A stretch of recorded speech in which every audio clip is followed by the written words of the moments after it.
అంతరించుకపోయినటువంటి కులవృత్తులను పునరుద్ధరణ చేసి కోట్లాది మంది జీవనాధారమైనటువంటి కులవృత్తులను బాగు చేయాలని చెప్పని గొల్ల కురువలు, ఫిషర్మెన్స్, గీత కార్మికులు, రైతులు అన్ని వర్గాలను బాగు చేస్తూ వందల సంవత్సరాలు గీత కార్మికులు చెట్టు మీద ఒకటి చనిపోతున్నారు, ఆర్థికంగా క్షీణించిపోతున్నారు. కళ్ళు అనేది చీప్ డ్రింక్గా తయారు చేసిండ్రు. ఎన్నో ఔషధంగా ఉన్నటువంటి కళ్ళు నీళ్లను కనుమరుగు చేసిండ్రు.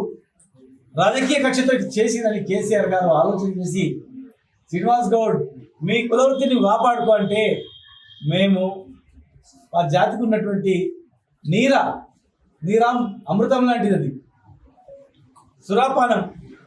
నీరాను ప్రపంచానికి మర్చిపోయేట్టుదని మళ్ళొకసారి పర్చేజ్ చేసి బీసీ కార్పొరేషన్ ద్వారా ట్యాడీ ట్యాపర్ కార్పొరేషన్ నుంచి దాదాపు 20 కోట్ల రూపాయలతో ఈ భారతదేశంలో ఎక్కడ లేనటువంటిది, కేసీఆర్ గారి ఆలోచనతో ఈ దేశంలో ఎక్కడ లేనటువంటిది నీరా పాలసీ తీసుకొచ్చి ఆ నీరా పాలసీలో ఈ కులవృత్తి వాళ్ళే అమ్మాలి, వీళ్ళే గీవాలి అని చెప్పి గౌడలకి ఇచ్చి రెంటల్ మాఫ్ చేసి వైన్ షాప్లలో రిజర్వేషన్ ఇచ్చి, ఎందుకంటే వైన్లు తయారు చేస్తారు వీళ్ళే కనుక వీళ్ళకే ఇచ్చి నీరా పాలసీ తీసుకొచ్చి హెల్త్ డ్రింక్, మంచి ఆరోగ్యమైనటువంటి డ్రింక్ ఇవ్వాలని చెప్పి ఇలా ఇంత పెద్ద బ్రహ్మాండమైనటువంటిది, అత్యాధునికమైనటువంటిది, ఎంతో ఆధునీకరణతో మంచి ఫిల్టరింగ్ చేసి ప్యాకింగ్ చేసి ఇక్కడ నీరాతో పాటుగా టోటల్ బై ప్రోడక్ట్స్ తాటి బెల్లము, ఈత బెల్లము, షుగరు, పొడి, కాఫీ పొడి లాంటిది ఒక పొడి,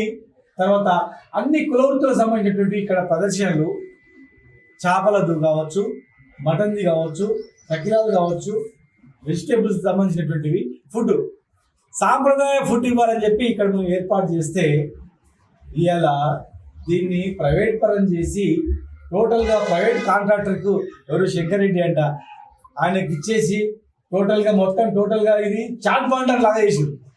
సుల్తాన్ బజార్లో చాట్ బాండర్ ఎట్లా చేస్తారో అద్దాలు తీసేసిండ్రు, ఏసీ తీసేసిండ్రు, నీరాక్యం మొత్తం తీసేసిండ్రు.